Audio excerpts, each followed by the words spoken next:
కోవూరు తహసీల్దార్ కార్యాలయం నందు తహసీల్దార్ సుబ్బయ్య ఆధ్వర్యంలో దీపావళికి సంబంధించి టపాసుల దుకాణాలు ఏర్పాటు చేసే లైసెన్స్ కలిగిన లైసెన్స్ దారులతో సంబంధిత అధికారులతో కలిసి సమావేశమయ్యారు. ఈ సందర్భంగా పోలీస్, రెవెన్యూ, పంచాయతీ, విద్యుత్ శాఖ అధికారులు లైసెన్స్ దారులకు పలు సూచనలు, సలహాలు అందజేశారు. అనంతరం తహసీల్దార్ సుబ్బయ్య మాట్లాడుతూ టపాసుల దుకాణాలు ఏర్పాటు చేసేవారు షాపుల దగ్గర తగు జాగ్రత్తలు చేపట్టాలని తెలిపారు. ప్రజలకు ఎటువంటి ఇబ్బందులు కలగకుండా అన్ని జాగ్రత్తలతో దుకాణాలు ఏర్పాటు చేసుకోవాలని తెలిపారు.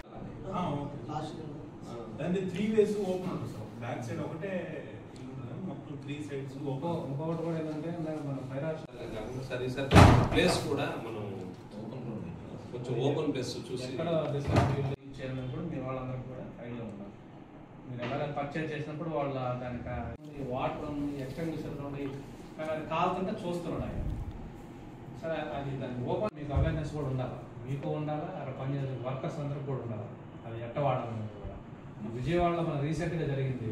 కోవూరు తహసీల్దార్ కార్యాలయం నందు తహసీల్దార్ సుబ్బయ్య ఆధ్వర్యంలో దీపావళికి సంబంధించి టపాసుల దుకాణాలు ఏర్పాటు చేసే లైసెన్స్ కలిగిన లైసెన్స్ దారులతో సంబంధిత అధికారులతో కలిసి సమావేశమయ్యారు. ఈ సందర్భంగా పోలీస్, రెవెన్యూ, పంచాయతీ, విద్యుత్ శాఖ అధికారులు లైసెన్స్ దారులకు పలు సూచనలు, సలహాలు అందజేశారు. అనంతరం తహసీల్దార్ సుబ్బయ్య మాట్లాడుతూ టపాసుల దుకాణాలు ఏర్పాటు చేసేవారు షాపుల దగ్గర తగు జాగ్రత్తలు చేపట్టాలని తెలిపారు. ప్రజలకు ఎటువంటి ఇబ్బందులు కలగకుండా అన్ని జాగ్రత్తలతో దుకాణాలు ఏర్పాటు చేసుకోవాలని తెలిపారు.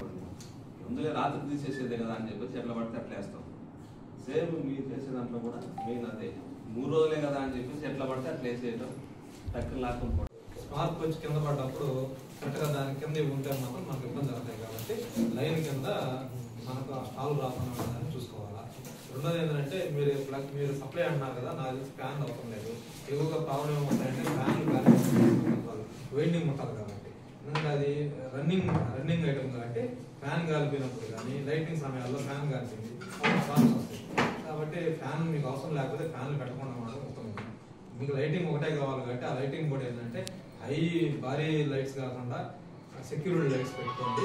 ప్లగ్ బాక్స్ కూడా ఉండకూడదు, ఇంకా ఓన్లీ ఒకదాని ఫోన్ ఛార్జింగ్ అలాంటిది అక్కడ. ఈరోజు కోవూరు మండలంలోని ఈ ఫైర్ క్రాకర్స్ లైసెన్స్ హోల్డర్కి సంబంధించి దీపావళికి ఏదైతే ఈ ఫైర్ క్రాకర్స్ అమ్ముతున్నారో ఆ లైసెన్స్ హోల్డర్స్తో పాటు కోఆర్డినేషన్ మీటింగ్ ఫైర్ డిపార్ట్మెంటు, అదేవిధంగా పోలీసు, రెవెన్యూ, పంచాయతీరాజు డిపార్ట్మెంట్లతో కోఆర్డినేషన్ మీటింగ్ ఈరోజు కండక్ట్ చేయడం జరిగింది.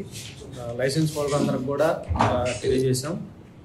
షాప్ దగ్గర ఎలాంటి ప్రికాషన్స్ తీసుకోవాలి, ఎలా ఉండాలి, పబ్లిక్కి డిస్టర్బెన్స్ లేకుండా, హ్యూమన్ లాస్ కాకుండా తీసుకోవాల్సిన చర్యలన్నీ కూడా వాళ్ళకి తెలియజేసాం. అదేవిధంగా షాపులు రన్ చేసే టైంలో కూడా ఫ్రీక్వెంట్గా ఇన్స్పెక్షన్స్ ఫైర్, పోలీసు, రెవెన్యూ డిపార్ట్మెంట్లో కూడా ఇన్స్పెక్షన్ ఉంటుంది.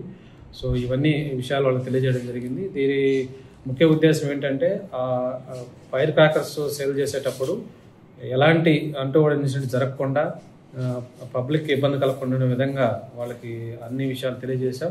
అదేవిధంగా వారు కూడా షాపుల వారు కూడా అవన్నీ పాటిస్తామని చెప్పారు. అందరికి కూడా పబ్లిక్ కూడా తెలియజేసేది ఏమంటే షాపుల దగ్గర ఈ ఫైర్ క్రాకర్స్ పర్చేస్ చేసేటప్పుడు కొంచెం జాగ్రత్తలు తీసుకొని, అది అక్కడ నో స్మోక్ జోన్ ఉంటుంది, జాగ్రత్తలు తీసుకొని మీరు అక్కడ పర్చేజ్ చేసుకొని మీరు ఏదైనా వాటిని యూజ్ చేయాలనుకుంటే అక్కడ నుంచి దూరంగా వెళ్ళిన తర్వాత మాత్రమే యూజ్ చేసుకోవాలి. లేదంటే అక్కడ ఉన్నటువంటి స్టాక్ వలన మిగతా పబ్లిక్ ఇబ్బంది జరిగే అవకాశం ఉంటుంది. కాబట్టి అది కూడా పబ్లిక్ కొంచెం దృష్టి పెట్టి వాటిని అక్కడ యూజ్ చేయకుండా ఉండే విధంగా నేను పబ్లిక్ని అప్పీల్ చేస్తున్నా. లైసెన్స్ హోల్డర్ అందరూ కూడా ఈ ప్రికాషన్స్ అన్ని, ఇప్పుడు డిపార్ట్మెంట్స్ చెప్పిన ప్రికాషన్స్ అన్ని కూడా పాటించి జాగ్రత్తలు తీసుకోవాలని సందర్భంగా అందరినీ కోరుచున్నాను.